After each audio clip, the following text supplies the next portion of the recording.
कहते हैं भगवान की तरफ चलने के लिए एक ही तरीका नहीं चाहिए, जप भी चाहिए, संकीर्तन भी चाहिए, लेकिन स्तुति भी चाहिए। स्तुति में आप तारीफ करते करते परमात्मा के प्रति अनंत अनंत प्रेम जगा लेते हैं, लेकिन उसमें ये तरीका नहीं होता कि भगवान और तो बाकी सब ठीक है, तू देता है, जरूर देता है, तेरी बड़ी दया है, लेकिन ये बात क्या है कि मुझे तो देता ही है, पड़ोसी को ज्यादा क्यों देता है। जब हम इस तरह की स्तुति करने लग जाते हैं, फिर हम भगवान की निकटता और प्रेम अनुभव नहीं करते। भगवान मुझे दिया, मैं तो लायक आदमी हूं, लेकिन बेईमान को क्यों दिया। ये जो हम हिसाब लगा रहे हैं, तो स्तुति से हम दूर जा रहे हैं। लेकिन मैं ये कहना चाहता हूं कि जब आप स्तुति की बात करोगे, आभार व्यक्त करोगे, उस समय आपके अंदर एक प्रेम जागना चाहिए, और वो प्रेम अनंत होना चाहिए। मतलब उसकी कोई सीमा रेखा नहीं होनी चाहिए। आपका प्रेम सागर से गहरा और आकाश से भी कहीं ऊंचा और धरती से भी कहीं ज़्यादा विशाल बनकर जब भगवान की तरफ बहने लग जाता है, नदी की धाराओं की तरह, तब आपकी भक्ति चरम की ओर पहुंचती है, उसमें फल फूल लगने शुरू हो जाते हैं। इसलिए दो बातें याद रखना। एक, आप जब भी मंदिर जाते हैं तो हाथ में आपके फूल होते हैं, फूलों को बोलते हैं सुमन, और साथ में करते हैं नमन। तो दो चीजें आपके साथ रहती हैं। नमन जब आप कर रहे होते हैं, उस समय एक महत्वपूर्ण बात ही होती, न मन, मेरा मन है ही नहीं, सब तेरा ही तेरा है। तो इस तरह से जब इंसान ये सोचता न मन, मन नहीं है, और नमन का मतलब हो गया, नमन मतलब प्रणाम करना, कि नमन कर रहा हूं, न मन, मेरा मन मन नहीं है, मतलब मैं नहीं है, मेरी अकड़ नहीं है, जो कुछ है सिर्फ तू ही तू है। तो ऐसा कहकर जब सिर झुकाते हैं तो वो नमन होता है। और जैसे ही नमन करते हैं तो वैसे ही अमन होना शुरू होता है। अमन, शांति, मन में शांति आनी शुरू हो जाती है। नमन से अमन। और फिर कहते हैं फूल चढ़ाओ, कृपाओं को अनुभव करो। तो मन फूल चढ़ाया, उसको कहते हैं सुमन। तो मन फिर अच्छे भाव के कारण सुमन बनता। सु कहते हैं अच्छे को, और मन का मतलब मन। जब अच्छा मन बन जाता है तो यहाँ से एक अलग तरह की चीज शुरू होती है, उसे कहते हैं प्रार्थना। जब प्रार्थना शुरू होती है तो प्रार्थना में फिर आप सिर झुकाकर अपनी खुशी, अपनी गमी, अपनी पीड़ा, अपना आनंद सब व्यक्त करते हैं भगवान से। आप कहते हैं, अगर परेशान है तो कहते हैं भगवान, पूरी दुनिया में समर्थ बन करके ही जीता हूँ, किसी के आगे कमजोर कभी नहीं पड़ता, किसी के आगे कभी हाथ फैलाता नहीं, लेकिन क्या करूँ, मजबूरी है, किससे कहूँ। अपना सगा, अपना सबसे ज़्यादा कोई अगर दुनिया में है तो तू ही है, तो अपनी पीड़ा तुझसे ही कहता हूँ। कोई रास्ता निकाल, बात बना, काम बने, आगे चलूँ, मेरे लिए कोई मार्ग सूझ जाए, तू ही कोई राह दिखा मुझे। तो उस स्थिति में जो आप प्रार्थनाएं करते हैं, निश्चित वो प्रार्थनाएं आपकी जिंदगी में बहुत बड़ी शक्ति बनती हैं।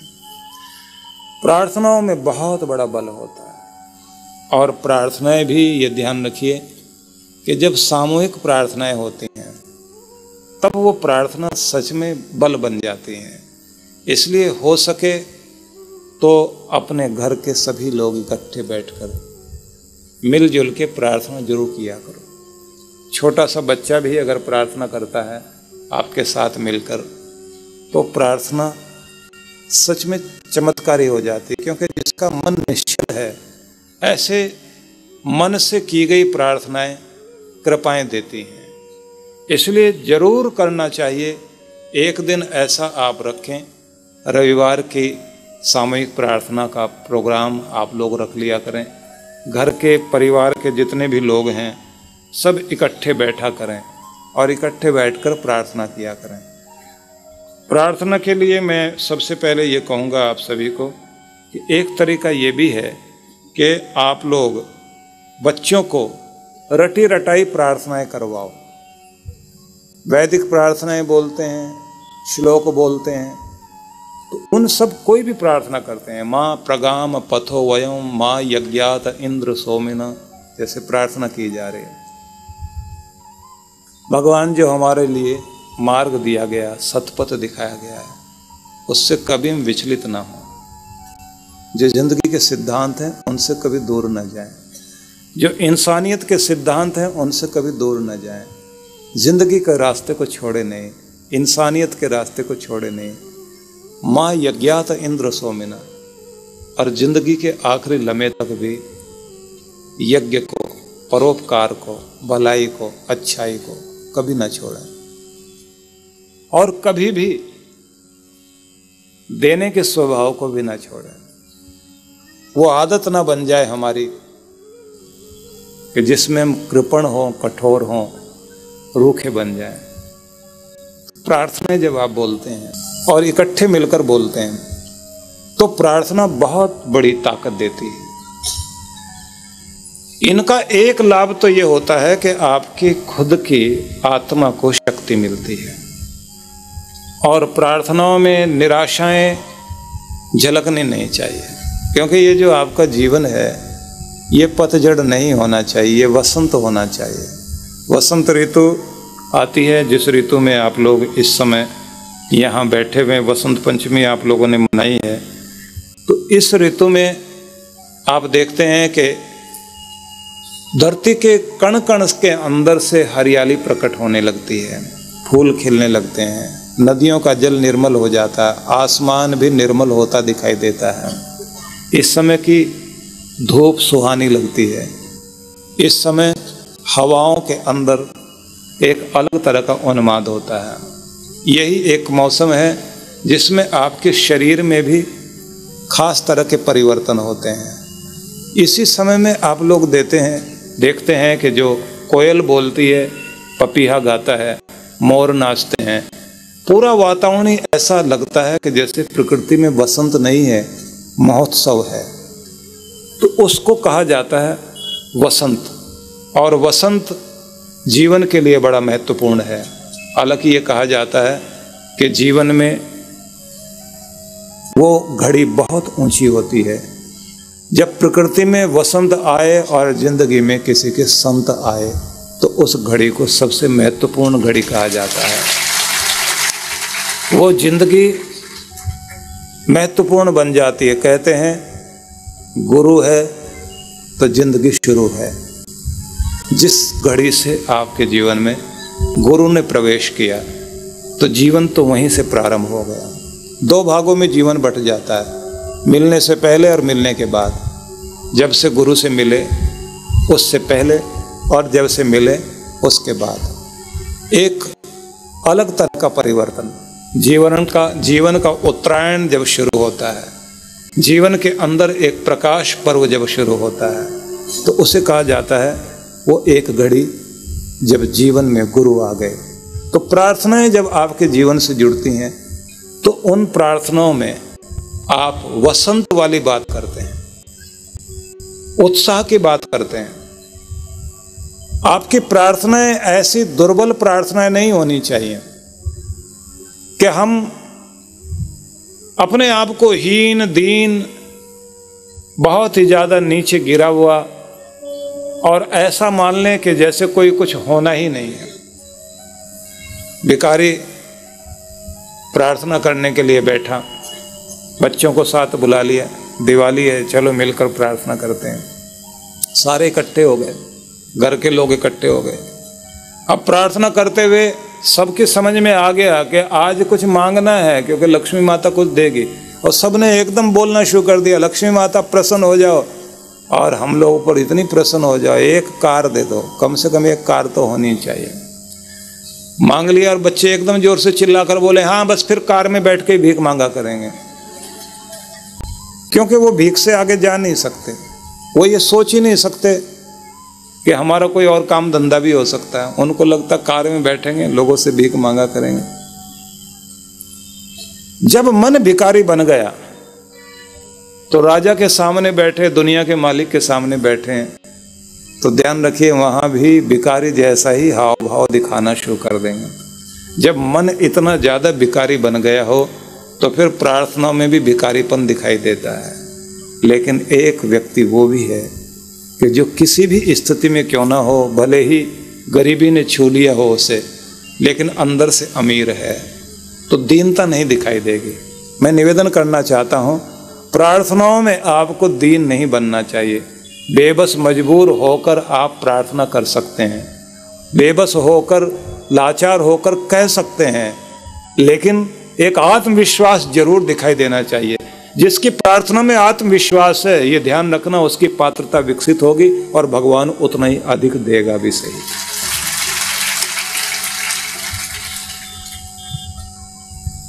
तो जप, संकीर्तन, स्तुति, फिर आती है प्रार्थना। प्रार्थना आप देखते हैं कि जो लोग प्रार्थना करने के लिए बैठते हैं तो कुछ तो वो होते हैं जो ऐसी जगह ढूंढते हैं कि कौन सा मंदिर ऐसा है कि जहाँ मनौती पूरी होती है, तो वहीं लाइन में लगते हैं।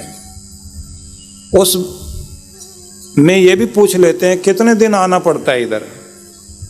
अगर कोई बताए 16 सोमवार या शुक्रवार इधर आने पड़ते हैं या 40 बार आना पड़ता है, तो बिल्कुल फिर वो उतने दिन चक्कर लगाएगा और उसके बाद में फिर जो है मुड़ के पीछे नहीं देखता। कुछ वे भी होते हैं कि जिनकी कामना पूरी हो जाए तो उसके बाद में फिर एक बार आखिर में आ जाते हैं, बाकी फिर छोड़ देते हैं। तो इसका मतलब ये है कि हम एक तरह की तिजारत कर रहे हैं, व्यापार कर रहे हैं। प्रार्थना हमारी जो है प्रेम पूर्वक नहीं है। जिनकी प्रार्थनाओं में प्रेम झलकता है वो भगवान को हर पल धन्यवाद करते हैं, शुक्र मनाते हैं और यही कहते हैं कि तेरे देने में कमी नहीं, मेरे संभालने में कमी है। तू तो दयालु है, तू तो कृपालु है, तू रहीम है, तू करीम है। तेरी दया में और तेरी कृपा में अनंत अनंत रूप हैं तेरे, कहाँ कैसे किस तरह देता है। और एक विश्वास होता है। बच्चों को लोग कहानियाँ सुनाया करते हैं, हम लोग भी सुनते थे कि किस तरह भगवान कृपा करता है। कहते हैं कि राजा बहुत अकड़ कर कह रहा था अपने मंत्री से कि देखो कितने सारे लोग यहाँ हैं जिनका गुजारा मेरी नीतियों से, योजनाओं से होता है। कितने लोगों को मैं रोजगार देता हूँ, कितनों का पेट पालता हूँ, और अगर मेरी नीतियाँ थोड़ी सी बिगड़ जाएं तो बहुत लोग भूखे मर जाएं। मंत्री ये कह रहे थे कि देने वाला भगवान है। उसने जब इंसान को दुनिया में भेजा, इंसान के जन्म से पहले ही माँ के स्तनों में दूध आ जाता है। मतलब ये कि भगवान भोजन पहले भेजता है, इंसान को दुनिया में बाद में भेजता है। इंसान का इंतजाम भगवान पहले करता है। उन्होंने गुस्से में आकर कह दिया कि क्या एक छोटी सी चींटी जो सामने चल रही है, आज मैं इसको इस डिबिया में बंद कर देता हूँ, भगवान यहाँ रोटी दे देंगे, इसको भोजन दे देंगे। एक डिबिया में उठाकर राजा ने चींटी को रख दिया और डिबिया को बंद कर दिया। और हल्की हवा जाने की जगह जरूर है, लेकिन बाहर निकलने की जगह नहीं है। शाम को जैसे डिबिया खोली गई तो राजा ये कहते हुए डिबिया को खोल रहा है कि सारा दिन में इसको कुछ भी नहीं मिला, क्योंकि देने वाला यहाँ पहुँच नहीं सकता था। लेकिन जैसे उसको खोला तो देखा कि चींटी एक चावल खा रही है। चावल को खाता देखकर राजा पूछता है, ये चावल इस तक पहुँचा कैसे? तो उस समय मंत्री ने मुस्कराकर कहा कि जब आप अकड़ कर गर्दन ऊंची कर रहे थे, आपके माथे पर जो तिलक लगा हुआ था उसमें चावल था। जब डिबिया बंद की जा रही थी, भगवान ने उस चावल को सीधा इसी में गिराया था और यह कहा था, इसका भोजन तो यही है, मैंने तो हल्का इशारा ही किया है, वो पहुंच गया वहाँ तक। इसलिए वो मालिक जैसे भोजन भेजता है, जैसे इंतजाम करता है, उसे मालूम है कि किसको किस तरह इंतजाम करना है।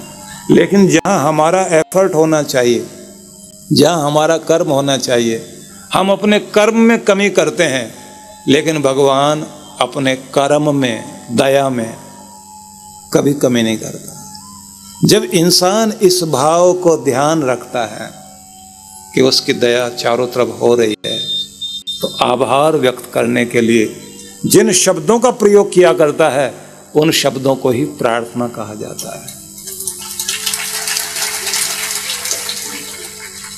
तो प्रार्थना महत्वपूर्ण है।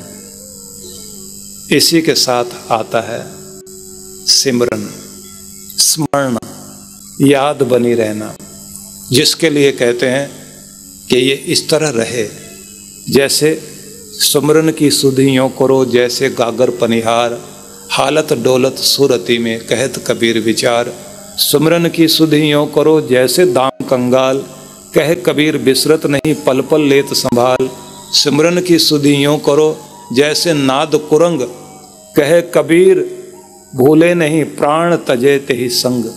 इस तरह से बहुत लंबा एक प्रकरण है, जिसका सार मैं बता रहा हूँ। कबीर ने सिमरन पर जो कुछ कहा, स्मृति बनी रहे भगवान की, कैसे? जैसे पनिहारी घड़े लेकर चलती है, सिर पर घड़े रखे हुए हैं, घड़े पर घड़ा, बगल में भी घड़ा, हाथ में बाल्टी पकड़ी हुई, टेढ़े मेढ़े रास्ते से, उबड़ खाबड़ रास्ते से पानी लेकर चल रही है, सहेलियों से बातें करती हुई, लेकिन चलते चलते उसका ध्यान रास्ते पर भी है, देख भी रही है, बात भी कर रही है, दुनियादारी का व्यवहार भी निभा रही है। लेकिन सबसे बड़ी चीज ये, उसने संतुलन बनाया हुआ, बैलेंस बनाया हुआ। जो घड़े पर घड़ा रखा, उस घड़े के ऊपर के किनारे पर उसका ध्यान है।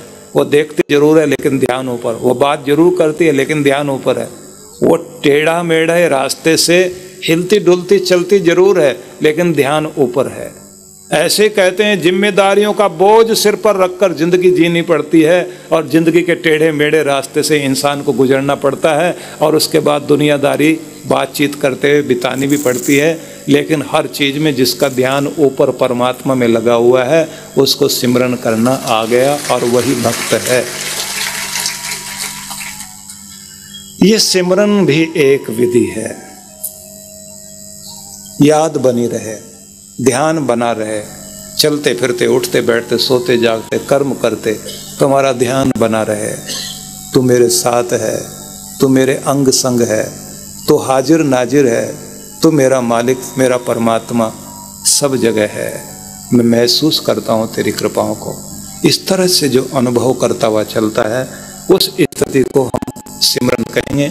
ये बिल्कुल इसी तरह है जैसे दाम कंगाल गरीब अपने मजदूरी मेहनत करने के बाद जो कुछ पैसे लेकर जेब में चल रहा है, बाजार से गुजरे या भीड़ से, उसका ध्यान अपनी जेब पर रहता है, क्योंकि वो उस पैसे की कीमत समझता है।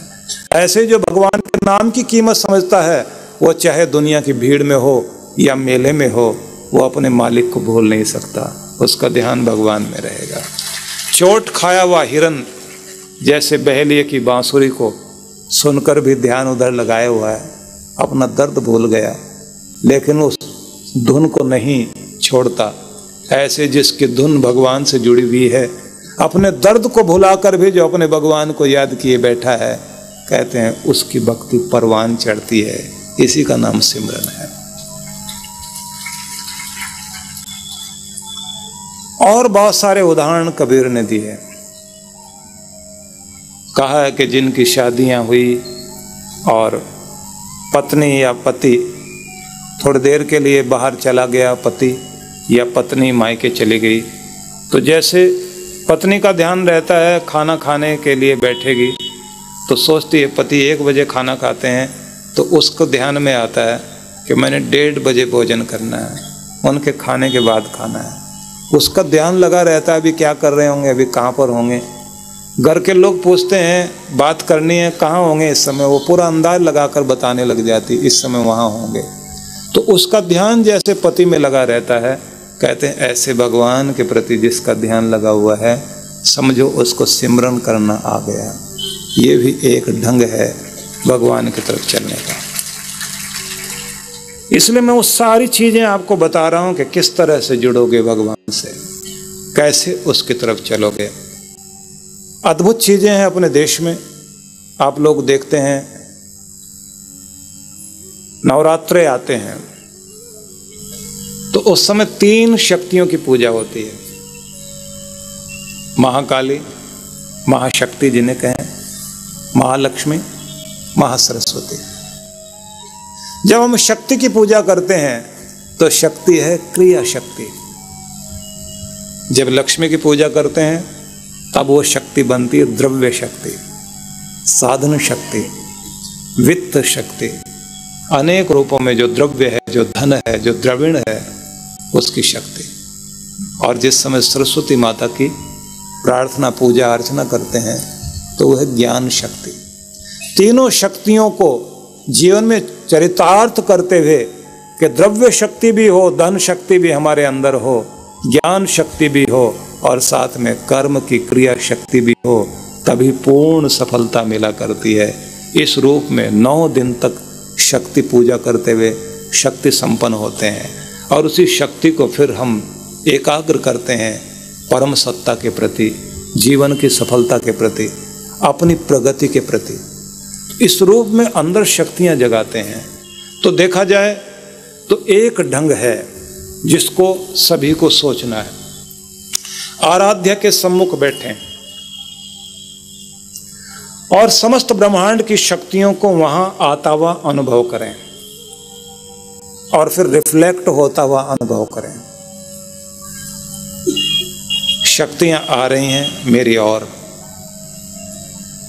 ये तो हुआ किसी मंदिर में अपने आराध्य के सामने बैठकर ध्यान।